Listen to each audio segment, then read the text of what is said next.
Jean-Marc Resseguin élève 300 chèvres dans la Vienne et il livre son lait à une coopérative qui en fera de beaux et bons fromages. Mais qu'est-ce qui le passionne dans la vie? Le rugby? Les jeux vidéo? Mais pas que.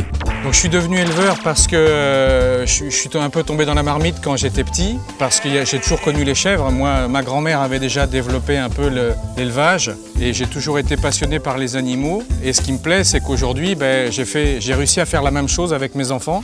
Dans cette petite maison dans la prairie du Poitou, tout le monde participe au travail dans la joie et la bonne humeur. J'ai la chance de pouvoir travailler en famille, ils peuvent être avec moi. Depuis tout petit, c'est pareil, au moment des naissances, ils viennent nous aider, jouer avec les chevreaux, se rouler dans la paille. Donc c'est des moments importants pour moi de pouvoir le faire en famille. Dessine-moi une chèvre. Donc ici, on élève 300 chèvres, c'est la race Saanen. Ma préférée, Chaussette, c'est une histoire un peu particulière. Quand elle était petite, elle était très malade. On a réussi à la sauver et depuis, on est resté très proche d'elle parce qu'on avait tissé un lien particulier au cours de ses soins pendant tout l'hiver. Et celle-là, vous trouvez pas qu'elle ressemble à Chaussette, la mascotte de la famille? Mais on ne va pas vous faire un dessin. Pour être éleveur de chèvres, il ne faut pas avoir peur de faire des journées bien remplies. Mes journées commencent ici, il est 7 h du matin, les chèvres se réveillent, on va les traire et les pailler. On commence à regarder comment elles se comportent, est-ce que tout le monde se lève, est-ce que tout le monde vient pour la traite, est-ce que tout le monde vient manger.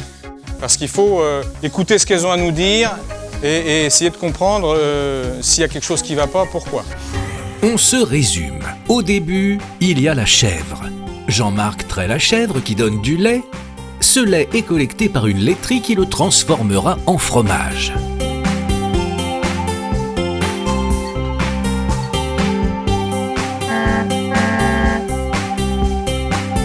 Fromage qui se retrouvera dans vos assiettes. C'est bon? Ça tourne?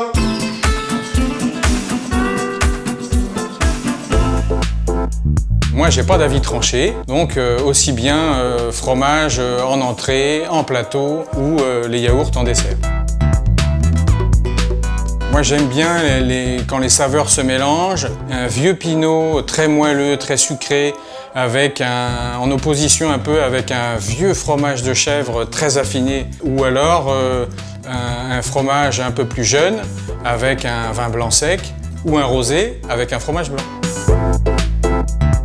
Là encore, j'ai pas d'avis tranché, donc aussi bien en petit dé de tomes de chèvre à l'apéro que le plateau de fromage traditionnel ou en ingrédients sur une pizza ou dans une salade, les fromages à tout moment. Mais on ne pouvait pas terminer cette émission sans une petite dégustation. On est quand même là aussi pour ça, non ?